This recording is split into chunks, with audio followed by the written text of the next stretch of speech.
کیوں؟ اس لیے جیسے ہمارے یہاں ہے، ہمارے یہاں سکہ وہ چلتا ہے مارکیٹ میں جس پر سرکار کی مہر لگی ہو۔ اگر سرکار کی مہر نہیں لگی ہے تو وہ سکہ مارکیٹ میں نہیں چلتا، اور وہ سکہ جب تک مہر نہیں ہوگی سرکار کی، کوئی آدمی چاہے 50 روپے کا 500 روپے کا نوٹ ہو، 50 پیسے کی بھی کوئی چیز آپ کو نہیں دے گا۔ تو ہمارے یہاں حکومت میں سرکار کا سکہ چلتا ہے، اللہ رب العزت کے یہاں ہمارے نبی اکرم صلی اللہ علیہ وسلم کی سرکار کا سکہ چلتا ہے۔ وہاں پر بھی کوئی عمل اس وقت مقبول ہوتا ہے جب رسول اکرم صلی اللہ علیہ وسلم کی مہر لگی ہو۔ اگر مہر آپ کی نہیں لگی ہے، چاہے نماز ہو، چاہے روزہ ہو، چاہے حج ہو، چاہے زکوٰۃ ہو، صدقات ہو، خیرات ہو، نوافل ہو، مستحبات ہو، مندوبات ہو، کوئی بھی ہو، سب آدمی کے منہ پر مار دیے جاتے ہیں۔ کیوں؟ اس لیے کہ رسول کو بھیجا کس لیے اللہ نے؟ بھیجا اس لیے ہے لَقَدْ كَانَ لَكُمْ فِي رَسُولِ اللَّهِ أُسْوَةٌ حَسَنَةٌ۔ رسول کو ہم نے آئیڈیل بنا کر بھیجا ہے، نمونہ بنا کر بھیجا ہے۔ جو کہتا ہے وہ کرو، جیسا کرتا ہے ویسا کرو، اور جس کے کرنے کا حکم دیتا ہے اس کو بجا لاؤ، منمانی مت کرو۔ ہم بندے ہیں، ہم غلام ہیں، غلاموں کا کام غلامی کرنا ہے۔ نہ ہم آقا ہیں، نہ ہمارا منصب آقائی ہے۔ آقا رسول اکرم صلی اللہ علیہ وسلم ہیں، وہ جو کہیں گے جہاں روکیں وہاں رک جائیں، اور جہاں کہیں چلو تو چلنے لگ جائیں۔ یہ منصب اللہ رب العزت نے آپ کو دیا ہے، آپ کے علاوہ امت میں کسی کا یہ درجہ نہیں ہے۔ دیکھو ایک حدیث مسلم شریف کے رسول اکرم صلی اللہ علیہ وسلم کہ 3 صحابہ کرام آپ کے گھر گئے، معلوم یہ کرنا چاہتے تھے کہ رسول اکرم دن و رات میں کتنی عبادت کرتے ہیں۔ لیکن اتفاق کی بات کہ رسول اکرم صلی اللہ علیہ وسلم گھر پہ موجود نہیں تھے۔ ازواج مطہرات سے پوچھا انہوں نے، تو انہوں نے بتلایا بات کیا ہے، آپ تو ہیں نہیں۔ تو کہا ہم یہ پوچھنا چاہتے تھے کہ آپ دن و رات میں کتنی عبادت کرتے ہیں۔ تو انہوں نے بتلایا 5 وقت کی نماز پڑھتے ہیں، تہجد کی نماز پڑھتے ہیں، اشراق کی نماز پڑھتے ہیں، اور ایسا کرتے ہیں ویسا کرتے ہیں۔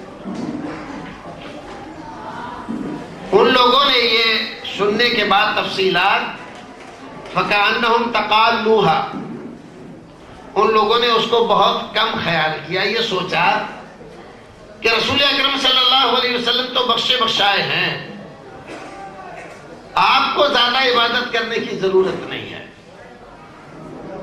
لیکن ہم لوگ تو عام لوگوں میں سے ہیں، گنہگار ہیں، ہمیں زیادہ عبادت کرنی چاہیے۔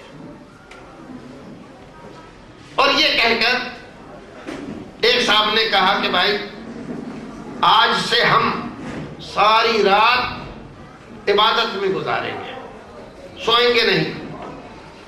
دوسرے صاحب نے کہا کہ اور ہم آج سے ہر دن روزہ رکھیں گے، کسی دن افطار نہیں کریں گے۔ تیسرے صاحب نے کہا کہ دیکھو مجھے تو ایسا لگتا ہے کہ عبادت الہی سے غافل کرنے والی اگر کوئی چیز ہے تو یہ بیوی بچے ہیں، بس آج سے یہ جھنجٹ ہی نہیں رکھے۔ تینوں آدمیوں نے یہ بات کہی اور وہاں سے چلے آئے۔ بظاہر اگر ہم اور آپ دیکھیں تو کتنی اچھی بات تھی ان کی۔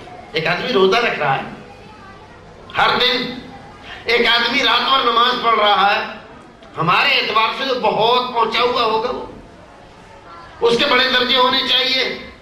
جو کسی دن روزہ نہ توڑے، ہر دن روزہ رکھے، اس کے بڑے درجے ہونے چاہیے۔ اور ایک ایسا آدمی کہ اللہ کی عبادت کی وجہ سے بیوی بچوں سے تعلق نہ رکھے، اس کے بڑے درجے ہونے چاہیے۔ لیکن معاملہ بالکل الٹا ہے۔ رسول اکرم صلی اللہ علیہ وسلم جب تشریف لائے گھر، تو ازواج مطہرات نے آپ کو بتلایا آپ کے 3 صحابی آئے تھے اور انہوں نے آپ کے معمولات پوچھے کہ آپ صبح سے شام تک کیا کیا عمل کرتے ہیں. ہم نے بتلا دیا کہ اس وقت آرام فرماتے ہیں، اس وقت سوتے ہیں، اس وقت نماز پڑھتے ہیں، اس وقت یہ کرتے ہیں. لیکن ان کو یہ لگا کہ آپ دنوں رات میں جتنا عمل کرتے ہیں یہ بہت تھوڑا ہے. ایک صاحب یہ کہہ گئے کہ اب ہر دن روزہ رکھیں گے، ایک صاحب کہہ گئے ہر رات نماز پڑھیں گے، ایک صاحب کہہ گئے بیوی بچوں سے تعلق نہیں رکھیں گے. نبی اکرم صلی اللہ علیہ وسلم ہو سکتا تھا سوچتے چلو کسی دن ملیں گے تو سمجھا دیں گے، لیکن آپ نے جب یہ بات سنی تو اس کو بہت بڑا خیال کیا. فوراً گھر سے مسجد نبوی پہنچے، حضرت بلال کو بلایا، کہا منادی کرو سارے لوگ جمع ہو جائیں مسجد میں. ندا کر دی گئی، حی علی الصلاۃ. سارے لوگ جمع ہو گئے. جب سب جمع ہو گئے تو رسول اکرم صلی اللہ علیہ وسلم نے فرمایا ما بال الناس، لوگوں کو کیا ہو گیا ہے کہ ایسا ایسا کہہ رہے ہیں. یہ آپ کی عادت مبارکہ تھی، سنت مبارکہ تھی، اور یہ آپ کا مبارک طریقہ تھا. آپ کو معلوم تھا، گھر پہ بتلا دیا گیا تھا کہ فلاں فلاں آدمیوں نے ایسی ایسی بات کہی ہے، لیکن آپ نے وہاں جا کر ان لوگوں کے نام نہیں لیے. سارے لوگ آتے رہے فلاں اٹھو تو ذرا کھڑے ہو، کھڑے ہو، دیکھو انہوں نے ایسا ایسا کہا ہے، تم کھڑے ہو، انہوں نے ایسا ایسا کہا. ایسا نہیں کرتے تھے. کیوں؟ اس لیے کہ آپ کا مقصد کسی کو لوگوں کی نظر میں چھوٹا کرنا، ذلیل کرنا نہیں تھا. ایک غلط بات، غلط دھارنا جو شروع ہونے جا رہی ہے اس کو مٹانا تھا، لوگوں کو صحیح دین سکھانا تھا. اس لیے آپ نے کہا کہ کچھ لوگ ایسا ایسا سوچ رہے ہیں، کر رہے ہیں، کہتے ہیں. سنو، میں تم تمام میں سب سے زیادہ اللہ سے ڈرنے والا ہوں، سب سے زیادہ ڈرنے والا، سب سے زیادہ اللہ کو جاننے والا. اس کے باوجود میں سوتا بھی ہوں، جاگتا بھی ہوں، روزہ بھی رکھتا ہوں، افطار بھی کرتا ہوں، نماز بھی پڑھتا ہوں، آرام بھی کرتا ہوں، اور شادی بھی کر رکھی ہے، میرے بیوی بچے بھی ہیں. فمن رغب عن سنتی فلیس منی. یاد رکھو یہ میری سنت ہے، راتوں کو سونا، راتوں کو نماز پڑھنا، دن میں روزہ رکھنا اور نہ رکھنا، بیوی بچے کرنا، ان کے حقوق ادا کرنا، یہ میری سنت ہے. اور جو آدمی میری سنت سے اعراض کرے فلیس منی، میرا اس سے کوئی تعلق نہیں، وہ میرا نہیں، میں اس کا نہیں. آپ ذرا اندازہ لگائیں گے یہ صحیح حدیث ہے. ہمارے اعتبار سے تو ان لوگوں نے بڑا اچھا کام کیا تھا. زندگی میں ایک فیصلہ لیا زبردست، ہر رات عبادت میں گزار دیں گے، ہر دن روزہ رکھیں گے. بڑے پہنچے ہوئے لوگ ہونے چاہیے. ہمارے اعتبار سے تو ان کو اولیاء کرام و صوفیاء اعظام میں شمار کرنا چاہیے. لیکن رسول اکرم صلی اللہ علیہ وسلم نے کیا فرمایا؟ اگر ایسا کرو گے تو میں تمہارا نہیں، تم میرے نہیں، مجھ سے تمہارا کوئی تعلق نہیں. کتنی بڑی بات فرمائی. اب جو حضرات ہمارے بھائی یہ کہتے ہیں کہ اس میں کیا حرج ہے، وہ اس حدیث کی روشنی میں دیکھیں. بھلا بتائیے رات بھر نماز پڑھے ایک آدمی، کیا حرج ہے اس میں؟